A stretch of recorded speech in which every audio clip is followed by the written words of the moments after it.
그런 말 들어보셨습니까? 아이를 낳기 위해서는 피를 흘려야 하지만 아이를 키우기 위해서는 피를 말려야 한다. 다시 한번 말씀드립니다. 아이를 낳기 위해서는 피를 흘려야 하지만 아이를 키우기 위해서는 피를 말려야 한다. 우리 자녀를 키워보신 분들은 다 가슴에 와 닿는 말이죠. 그만큼 아이를 키운다는 것이 어렵다는 것입니까? 쉽다는 것입니까? 그만큼 어렵다는 말씀입니다. 변화와 성숙은 하루아침에 이루어지는 것이 결코 아닙니다. 그러하기에 모두가 변화하고 성숙되어지는 것은 그만큼 값진 것입니다. 자녀를 낳는 것은 순간이지만은 그 아이들이 성장하기까지, 변화하기까지, 원숙해지기까지는 많은 시간들이 걸린다는 걸 우리 모두는 너무나 잘 알고 있습니다. 육체적 성장뿐만 아니라 성숙해지고 원숙해지려면 일평생이 걸린다는 그런 사실을 우리 모두 너무나 잘 알고 있기 때문에 아이를 낳는 것은 피를 흘려야 하지만 아이를 키울 때는 피를 말려가면서까지 수고로움이 필요하다 하는 말씀입니다. 역시 마찬가지 목회자의 안타까움은 성도들이 신앙생활을 오래 하였음에도 불구하고 여전히 어린아이로 남아있는 모습을 볼 때 가장 안타까움을 느끼게 되는 것입니다. 여러분 잘 알고 있는 후안 카를로스 오르티즈라는 목사님이 계시는데 많은 사람들에게 영향력을 미치고 있는 그 목사님이 이런 얘기를 했습니다. 오늘날의 교회는 가득 차 있다고 그랬습니다. 뭘로 가득 차 있느냐? 신생아로 가득 차 있다. 아이들이 있고 중고등부가 있고 청년부가 있고 어른들이 되고 이렇게 해야 되는데 오늘날 교회에 신생아들로 어린아이들로 가득 차 있다. 주일학교가 많이 생기는 거야 너무 감사한 일이지만 그게 아니라 교회 온 지 오래됐는데도 불구하고 여전히 신생아로 있다, 그 말씀을 지금 얘기하고 있는 것입니다.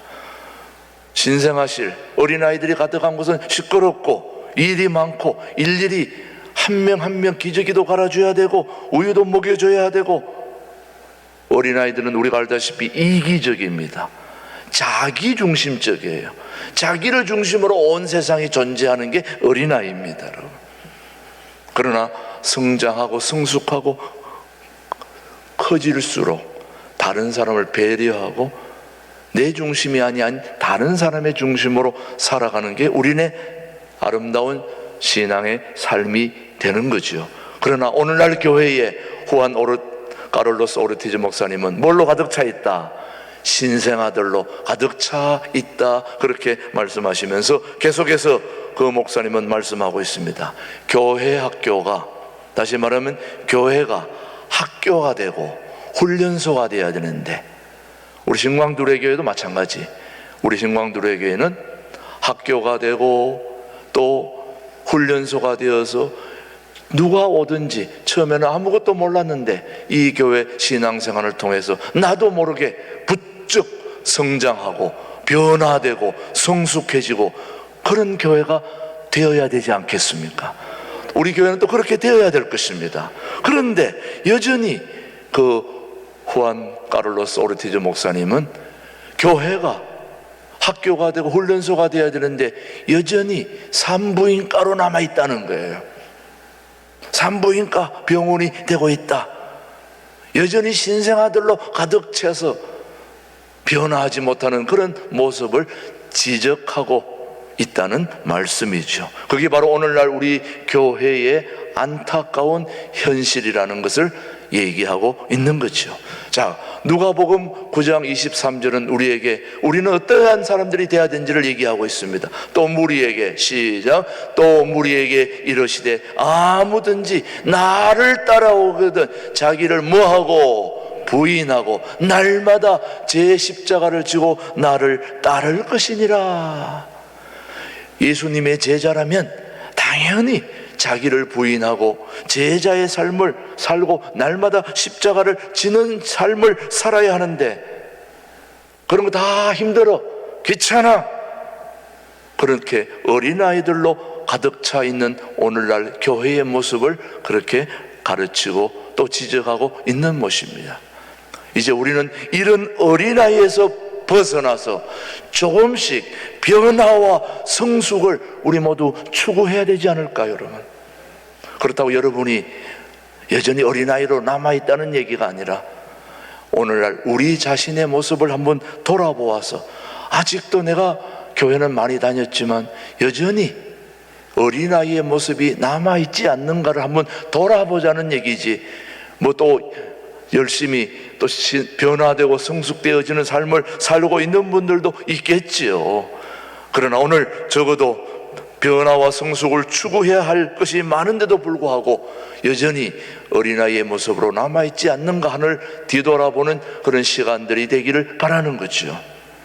여러분, 변화와 성숙을 추구해야 되는 것이 신앙생활의 중요한 것이 되어야 되는 것인데, 우리 모두가 변화되고 성숙되어야 되는데 그 변화와 성숙을 막는 장애물이 하나 있는데, 그게 뭐냐 하면은 바로 게으름과 조급함입니다. 이 게으름과 조급함, 이게 바로 현대인들의 특징입니다. 게으른 사람들의 특징은 핑계를 잘 대고 배우지 못하고 남 탓을 잘하고 발전을 하지 못하는 게 바로 게으른 사람들의 특징입니다. 모든 것이 남의 탓입니다. 자, 그리고 게으른 사람의 또 특징 하나가 바로 조급함입니다. 조급하다 보면 과정을 무시한 채 지름길을 택합니다. 저도 가끔 어디 갈 때에 마음이 급해지면 정상적인 길을 놔두고 어디 빠른 길이 없나 하고 골목으로 막 들어갔다가 나중에 꼬여가지고 정상적인 길로 갈 때보다도 몇 배 더 시간이 걸려요. 이게 바로 저의 조급함의 문제인 것입니다. 조급하다 보면 그렇게 지름길을 택해서 빨리 가보려고 하다가 큰 코를 다치게 되는 경우가 너무나 많지요, 여러분. 그래서 여러분, 이 조급함은 누가 사주를 해요? 마귀가, 사탄이 조급함을 재촉하고 또 사주를 하고 거기 넘어가다 보면 그냥 나도 모르게 넘어가서 어려움을 겪게 되는데, 하나님의 나라는 철저하게 씨앗의 원리를 따라 움직이는 것이 하나님의 나라입니다. 결코 조급해서 이룰 수 있는 게 아닙니다. 자, 오늘 한번 말씀을 마가복음 4장 26절로 말씀을 한번 보십시다. 하나님의 나라가 어떻게 이루어지는지. 또 시작. 또 이르시되 하나님의 나라는 사람이 무엇을 씨를 땅에 뿌림과 같으니 그가 밤낮 자고 깨고 하는 중에 씨가 나서 자라되 어떻게 그리 되는지를 알지 못하느니라. 땅이 스스로 열매를 맺되 처음에는 싹이요, 다음에는 이삭이요, 그 다음에는 이삭의 충실한 곡식이라. 그 다음에 시작. 열매가 익으면 곧 낫을 대나니 이는 추수 때가 이르렀음이니라. 지금 예수님은 하나님 나라에 대해 말씀하시면서 씨를 뿌리고 씨가 자라는 과정을 지금 설명하고 계시는데, 먼저는 뭐가 나은 겁니까? 싹이 나고, 싹이 나서 자라고, 그 다음에 열매를 맺고 추수하는 그 모든 과정을 말씀하고 계시는 것입니다. 그러니 변화와 성숙을 위해서는 게으름과 조급함을 모두 경계해야 되는 겁니다. 우리 교우들은 게으름과 조급함을 경계할 수 있는 그런 지혜 있는 성도들이 되기를 바라는 거죠. 그렇게 되기를 바랍니다, 여러분. E.M. 바운즈라고 하는 유명한 분이 이런 말을 했습니다. 한 사람의 설교자가 만들어지는 데는 적어도 20년이 걸린다, 그렇게 얘기했습니다. 자, 찰스 스펄전이라고 하는 유명한 설교가가 있는데, 이 찰스 스펄전은 16살 때부터 설교를 시작했던 그런 유명한 부흥사입니다. 그런데 이 찰스 스펄전이 16살 때 설교를 시작했지만 그의 설교는 시간이 갈수록 그 자신과 함께 점점 더 무르익어 갔습니다. 설교보다 더 중요한 것은 설교하는 설교자가 무르익어야 되는 겁니다. 아마 여러분들도 다 동의는 하실 거예요. 많은 분들의 설교를 들으면서 여러분들이 갈구하는 것은, 원하는 것은 저 설교하는 사람이 설교하는 말씀대로 사는가, 설교하는 대로 행동하는가, 그걸 보지 않습니까, 여러분? 아마 많은 분들이 교회를 선택할 때 목회자의 설교의 거의 60, 70%를 좌우한다고 통계가 나와 있습니다. 그럴 때 아마 여러분들이 목회자의 설교를 들을 때, 저분은 참 말씀은 잘하시는데 이건 뭐라는 얘기입니까? 내용이, 행동이 안 따라간다는 얘기죠. 저분은 말씀은 좀 서투른데 삶이 참 괜찮아. 뭐 둘 다 달되면 너무나 좋겠지만은, 그렇지 여러분요. 예, 그러니까 설교보다 더 중요한 것은 설교자가 무르익어 가야 되는 거예요. 참 굉장히 중요한 지혜를 우리에게 허락해 줍니다. 여러분들도 아마 설교자를 선택할 때 그런 면을 아마 보게 될 것입니다. 여러분, 김진홍 목사님이 그런 얘기를 많이 하시더라고요. 지금이 내가 가장 행복한 때다. 그 행복함이 우리에게도 느껴지는 것은 그분의 삶이 그동안 이런저런 시행착오를 거치면서 점점 더 말씀하는 것 따라서 그 삶도, 그 인생의 모든 것들도 그만큼 무르익었다는 거죠, 여러분. 음식에 비유하면 곰탕, 설렁탕, 갈비탕 많이 우러 나왔다는 얘기. 끓이면 끓일수록 더 맛이 나는 게 곰탕 이런 거 아닙니까, 여러분? 처음에 끓여서 먹을 때는 맛이 조미료 맛 때문에 그냥 잘 모를 수 있지만 끓이면 끓일수록 이 맛이 쫙 우러나지 않습니까? 한 숟갈 떠먹어보면 벌써 몸으로 쫙 전율이 오지 않습니까, 여러분? 그런 거거든요. 설교 한마디 딱 들어보면 이게 벌써 삶 속에서 녹아 있구나, 그냥 건성으로 하는구나, 이런 게 벌써 느껴진다는 말씀이죠, 여러분. 그래서 한 사람의 설교자가 키워지는 데는 몇 년이 걸린다고요? 20년이 걸린다. 설교는 뭐 10살 때도 할 수 있고 15살 때, 20살 때 얼마든지 젊은 나이에 설교할 수 있습니다만은, 그런 설교를 여러분이 들어보시면 알 거예요. 좀 더 인생을 살면서 해야 되는구나. 여러분이 앉아서 다 듣고 있어요. 말을 안 해서 그렇지. 여러분이 앉아서 오늘 저 설교 들어보니까 벌써 준비를 많이 했구나, 별로 안 했구나, 좀 더 인생을 살아야 되겠구나, 그런 걸 여러분이 다 판단한다는 말이죠, 여러분. 자, 그러므로 우리에게 필요한 것은 한 설교자가 설교가 무르익기까지는 인내하면서 기다려줘야 되는 것입니다. 금방 좋은 설교가 나오기를 바라는 것도 조급한 것입니다. 여러분들의 기도와 여러분의 또 관심과 따뜻함이 한 설교를 무르익게 만드는 책임도 여러분에게 있는 것입니다. 앞에 있는 사람도 노력해야 되지만, 목숨을 다해 그렇게 애쓰고 수고해야 되지만, 여러분들의 관심과 배려, 기도, 이것도 한 몫을 하게 되는 것입니다. 그러기 위해서 인내가 필요하다는 말씀이죠. 디모데후서 2장 24절 사도 바울의 경우를 한번 보십시오. 자, 시작. 모든 사람에 대하여 온유하며 가르치기를 잘하며 뭐하며?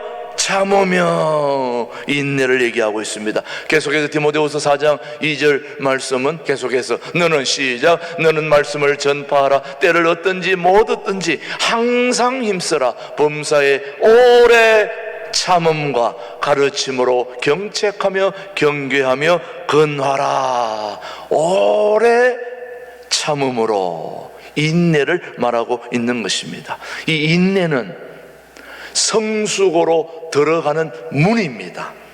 우리가 성숙한 사람이 되기 위해서 문을 들어가려면 반드시 인내라는 문을 열고 들어가야 되는 것입니다. 그만큼 인내는 모든 문을 열어주는 열쇠와 같습니다. 저는 우리 신광두레교회 교우들이 인내의 열쇠를 하나씩 가지고 문을 열고 들어갈 수 있게 되기를 바라는 거죠. 예수님을 영접할 때 우리는 영적인 아이로 태어납니다. 자, 여기 계신 모든 분들이 다 그런 경험을 했을 것인데, 살아계신 우리 예수님을 내 인생의 주인으로 모실 때 우리는 영적인 아이로 태어납니다. 동의하시죠? 그러면 영적인 아이에서 예수님의 장성한 분량에 이르기까지 아주 중요한 과정을 거쳐야 됩니다. 구원은 순간입니다. 예수님을 내 인생의 주인으로 모실 때 구원은 이루어지는 것입니다. 아멘. 예수님이 우리 인생의 주인이십니다. 구세주이심을 믿습니다. 아멘 하는 순간 우리는 구원을 받는 것입니다. 그러나 구원받은 이후에 진정한 예수님의 제자로서 하늘나라 가기까지 그 성화, 영적인, 그리고 성숙과 원숙함을 이루기까지의 과정은 평생 걸린다는 거죠. 구원은 순간이지만은 성화는 평생 과정을 거쳐야 되는 것이죠, 여러분. 그래서 신앙생활이 힘든 거죠, 여러분. 교회에 와서 예수님을 영접하고 금방 구원의 길에 들어서는 건 간단합니다. 한마디 대답만 하면 되는 것이지만, 그러나 하나님 나라에 갈 때까지 우리의 삶이 계속 변화되고 성숙해지고 남을 배려하고 남을 행복하게 해주고 내가 십자가를 지고 더 어려운 길로, 고통의 길로 가자면 갈수록 다른 사람이 행복해지는 이 기가 막힌 성화의 과정을 계속 이루어 가야 되는 거죠, 여러분요. 여러분이 신앙이 성장해서 차량 관리도 하고 봉사 안내도 하고 밖에 풀도 뽑고 또 여러 가지 건물 관리도 하고 이런 것들을 하면 할수록 여러분의 삶이 더욱 성장해지고 성숙해지고 원숙해져서 모든 사람이 행복해지는 거죠. 달랑주일에 와서 앉아있다가 쏙 가는 그런 신앙은 아직 어린아이의 신앙에 불과하다라는 것을 기억하시면서, 아이고 오늘 나는 그런 사람인가, 또 너무 그렇게 생각하지 말고 그렇다 하는 얘기를 하고 있는 겁니다. 좀 더 우리의 삶이 성숙해지고 원숙해지려면 자전거를 탈 때 그냥 올라타고 있으면 자전거가 갑니까? 넘어집니까? 페달을 밟아야 하듯이 봉사와 헌신과 수고를 해야 나아가는 것입니다. 타고 앉아서 가만히 있으면 넘어지는 겁니다. 자, 그런 우리의 삶을 생각하면서 갓 태어난 어린아이는 무력하고 무지하고, 또 어린아이는 엄마와 아빠의 도움을 받아야 제대로 자라고 정상적으로 성장하는 법입니다. 마찬가지 신앙생활도 그렇습니다. 우리 아기 예수님을 영접하는 순간 우리의 영혼은 어린아이와 같습니다. 그렇기에 어머니와 아버지 같은 역할을 해주는 영적 안내자의 도움을 받아야 합니다. 영적 안내자 없이 신앙생활하는 것은 마치 어린아이가 혼자 있는 것처럼 홀로 된 것과 같습니다. 그것은 참으로 위험한 일입니다. 그래서 하나님은 우리가 영적으로 잘 성장할 수 있도록 영적 안내자들을 세우셨다는 말씀이죠. 여행을 해보신 분들은 알겠지만은 여행의 관건은 가이드를 잘 만나는 일입니다. 여행을 조금이라도 해보신 분은 알겠지만은 가이드를 잘 만나면 그 여행은 정말 행복합니다. 그러나 가이드 잘못 만나면 참 힘들어요. 그래서 어디를 여행 가든지 여러분이 꼭 기도해야 될 것은 이번 여행에 좋은 가이드, 안내자를 만나게 해 주십시오. 제가 여행지에 좀 살다 보니까 가이드를 하게 되었는데, 가이드를 하면서 굉장히 많은 것을 느끼게 되었는데, 가이드 하는 모습들을 제가 보게 되는데, 똑같은 그 어디 여행을 하든 간에 꼭 필수 코스가 있습니다. 이 나라에 가면 여기 꼭 가야 되고, 저 나라 가야 되면 여기를 꼭 가야 되는 데가 있어요. 그런데 여행 가이드를 하다 보면, 안내를 하다 보면 가이드들끼리 많이 만나게 되잖아요. 그러면 다른 사람이 가이드 하는 걸 들어보잖아요. 그런데 들어보면은 정말 엉터리 같은 가이드도 있고 진짜 제대로 하는 가이드도 있고, 그런 걸 만나게 돼요. 그러면서 어떤 가이드들은 그렇게 해요. 보면 차를 몰고 와가지고, 자, 내려서 한번 돌아오세요, 제가 기다리고 있을게요, 이렇게 하는 가이드가 있는가 하면은 딱 내려가지고 문을 자기가 딱 열어주고 한 분 한 분 딱 안내가지고 다니면서 사진도 찍어주고 상세하게 얘기를 잘 해주고, 혹시 넘어지지는 않나, 다치지는 않나, 그리고 이 장소는 이런 것을 꼭 아셔야 됩니다, 그런 것도 알려주고. 자, 이렇게 하는 사람이 가이드 잘하는 사람입니까? 다녀오세요, 이런 사람이 잘하는 겁니까? 그래서 가이드, 안내자는 매우 중요합니다. 자, 사람의 일도 그러하거니와 우리의 영혼을, 죽고 사는 문제를 안내하는 영적 안내자는 얼마나 중요할까요? 여러분의 영혼을 책임지는 영적 안내자는 너무너무 중요한 것입니다. 그래서 오늘 제가 설교의 요점은 바로 영적 안내자의 중요성을 제가 말씀드리고 있는 것입니다. 하나님은 우리가 영적으로 잘 성장할 수 있도록 영적 안내자들을 세워두셨단 말이죠. 사람이 변화하고 성숙한 일은 하나님이 하는 일입니다. 사람이 변화하고 성숙하는 것은 사람이 할 수 있는 게 아닙니다. 하나님이 할 수 있는 일입니다. 그러나 그렇게 할 수 있도록 사람이 그 일을 도와야 된다는 거죠. 도와야 된다. 그 일을 돕는 사람이 영적 안내자입니다. 영적 안내자의 일은 마치 의사가 하는 일과 같습니다. 여러분, 수술은 누가 합니까? 사람이 합니까? 하나님이 하십니까? 수술은 사람이 하죠. 메스를 들고 칼을 들고 자르고 찢고 봉합하고 그런 거 다 하는 건 사람이 하는 거예요. 사람이 수술하고 마지막 다 꼬매는 것까지 다 하고 나면 그 살이 붓게 하고 치유되고 깨어나게 하는 건 누가 하는 거예요? 의사가 하는 일입니까? 아니에요. 하나님이 하는 일이에요. 그러나 그 모든 수술을 째고 봉합하고 하는 모든 것은 사람이 하는 거죠, 여러분.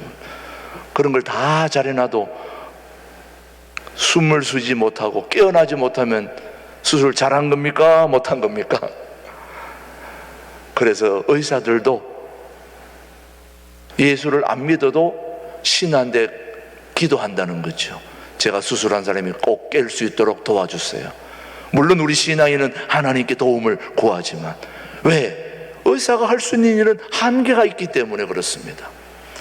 그러므로 우리가 다 수술하고 제대로 해도 그 상처를 치유해 주시고 회복해 하시고 살아나게 하시는 분은 하나님이 하시는 거죠, 여러분.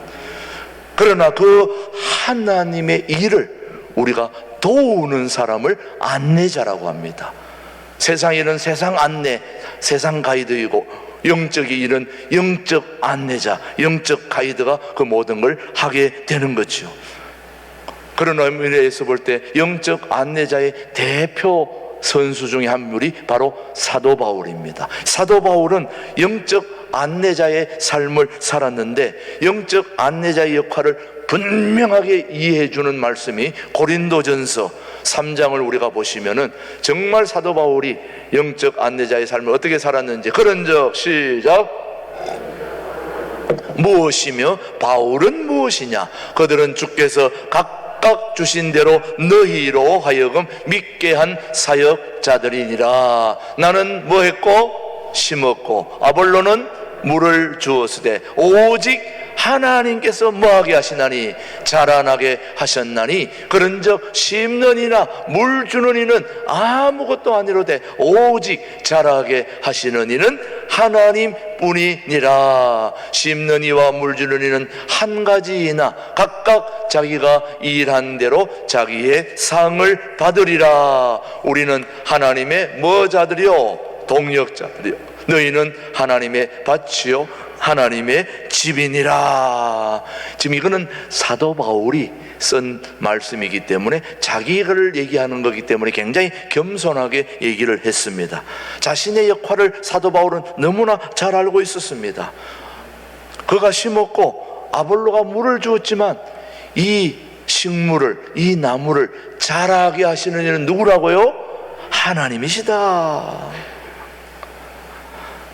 신앙생활을 처음 시작할 때는 아무것도 모릅니다. 사실은 말씀을 읽어도 잘 몰라요. 오늘 사도행전 8장 본문을 보면 에디오피아 여왕 간다게의 모든 국고를 맡은 아주 근세 있는 내시 한 사람이 있었는데, 이 내시가 예루살렘에서 내려오다가 선지자 이사야의 말씀을 읽고 있었는데 그 말씀을 깨닫지 못했습니다. 처음 읽었으니까 당연히 깨닫지 못하겠죠.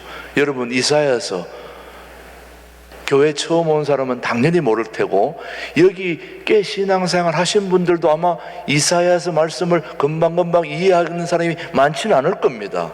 읽어보신 분들 알겠지만. 그런데 처음 신앙생활 하신 분들이 이 이사야를, 이 에디오피아 간다게의 국고를 맡은 이 내시가 이사야서를 처음 읽었는데 어떻게 알 수 있겠습니까? 그래서 바로 빌립을 만나서 대화하는 장면을 오늘 보시면, 오늘 바로 본문 말씀 사도행전 8장 30절, 빌립이 시작. 빌립이 달려가서 선지자 이사야의 글 읽는 것을 듣고 말하되, 읽는 것을 뭐 하느냐? 깨닫느냐.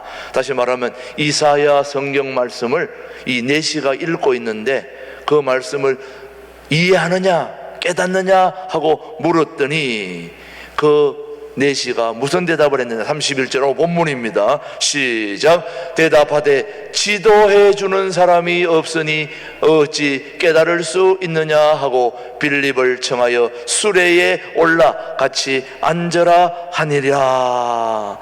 뭐 하는 사람이 없다고요? 지도해 주는 사람이 없으니 다시 말하면 가이드해 주는 사람이 없으니, 안내해 주는 사람이 없으니 내가 어찌 이 이사야를 처음 읽는데 알 수 있겠습니까? 아무리 읽어봐도 무슨 말인지 알 수가 없습니다. 이 얘기를 지금 하고 있습니다. 우리는 영적 순례자의 길을 이미 앞서가고 있는 부들의 지도를 받아야 되는 것입니다. 안내를 받아야 됩니다. 우리는 학교에서 선생님들의 지도를 받는 것처럼 교회에서도 영적 안내자들의 지도를 받아야 그 신앙이 올바르게 성장할 수 있습니다. 오늘 본문의 말씀처럼 빌립은 영적 안내자가 되어서 에디오피아 내시가 읽고 있는 이 말씀을 잘 깨닫게 해 줍니다. 왜? 빌립은 이미 이사야서 말씀을 잘 알고 있기 때문에 내시에게 예수님을 잘 소개를 해 주었습니다. 자, 오늘 우리가 꼭 알아야 될 중요한 사실은, 가장 중요한 영적 안내자의 역할은, 가장 중요한 영적 안내자의 역할이 무엇이냐 하면은, 영적 안내자는 말씀을 통해서 예수님이 누구인가를 가르쳐 줘야 됩니다. 여기 핵심입니다. 영적 안내자는 누구를 가르쳐 줘야 된다고요? 예수님을 가르쳐 줘야 되는 겁니다. 아니, 가이드가 중요한 장소에 갔으면 그 장소를 얘기해야지 딴 얘기를 하면 됩니까? 안 됩니까? 안 되는 거예요. 영적 안내자는 말씀을 깨닫지 못하고, 다시 말하면 에디오피아 간다게 여왕의 국고를 맡은 근세 있는 사람이라 할지라도 성경에 대해서는 전혀 문외한입니다. 알 수 없습니다. 그런 그에게 빌립이 이사야서를 읽고 있는 그 말씀을 통해서 이 이사야서에 나오는 핵심 인물은 누구라고요? 예수님이다라는 걸 가르쳐 줬다는 말씀이에요. 다른 걸 얘기한 게 아니라 이 영적 안내자는 핵심을 얘기하는데, 바로 영적 안내자의 중요함은 우리 인생을 책임지고 이끌어 주시는 살아계신 예수님을 잘 알려주는 안내자가 영적 안내자의 역할인 것입니다. 자기 얘기를 하라는 게 아닙니다. 오늘도 저는 여러분에게 설교를 하고 있습니다만, 지금 누구 얘기를 하고 있는 겁니까? 예수님 얘기를 하고 있는 거예요. 예수님을 잘 가르쳐 줄 수 있는 영적 안내자가 이렇게 중요하다는 걸 여러분에게 말씀하고 있는 것입니다. 그 영적 안내자의 도움을 받아야 된다는 것이죠. 예배를 드리러 왔다고 하여 예수님을 아는 게 아닙니다, 여러분. 신앙생활 오래 하였다고 해도, 교회를 오랜 생활 동안 직분을 받았다 할지라도 여러분이 영적으로 예수님을 바로 안다고 할 수 없는 것입니다. 자, 한번 볼게요. 예수님을 바로 안다면은 여러분이 밖에 나가서 다닐 때에 사람들이 여러분에게 냄새를 맡아야 됩니다. 예수님을 알려주는 예수님 냄새를 맡으면 그분은 신앙생활 잘한 것입니다. 영적 안내자를 잘 알고 있는 거예요. 어떤 분이 늘 얘기합니다만, 야, 여기 치즈가 어디 있냐? 예? 치즈 냄새가 나는데 치즈 어디 있는 거야? 아무리 뒤봐도 치즈 없는데, 그 사람은 계속 치즈 냄새가 난다는 거예요. 나중에 알고 봤더니 자기 코에 치즈가 묻어 있었어요. 그러니까 다른 사람 만났는데 자기만 계속 치즈 냄새가, 여기 뭐가 있었으니까? 치즈가 있었으니까. 여러분, 냄새가 나야 된다는 거죠, 여러분. 예수 믿으면 예수님 냄새를 풍겨야죠. 어떻게 예수 믿는 사람이 밖에 나가서 예수님 냄새가 안 나고 다른 냄새가 난다면 그 신앙생활 하는 사람이 아니죠, 여러분요. 죄송하지만 제가 한때 얼굴이 돌아가서 힘든 때가, 그 전에는 음식 관리를 잘 못해가지고, 그래서 내가 참 라면을 너무 많이 삶아 먹다 보니까 그런 안 좋은 식생활 습관 때문에 제가 몸이 많이 망가져서, 그래서 우리 집사람이 늘 당부하는 건 이제 라면 먹으면 안 된다. 근데 그 라면이 그렇게 먹고 싶은 거예요.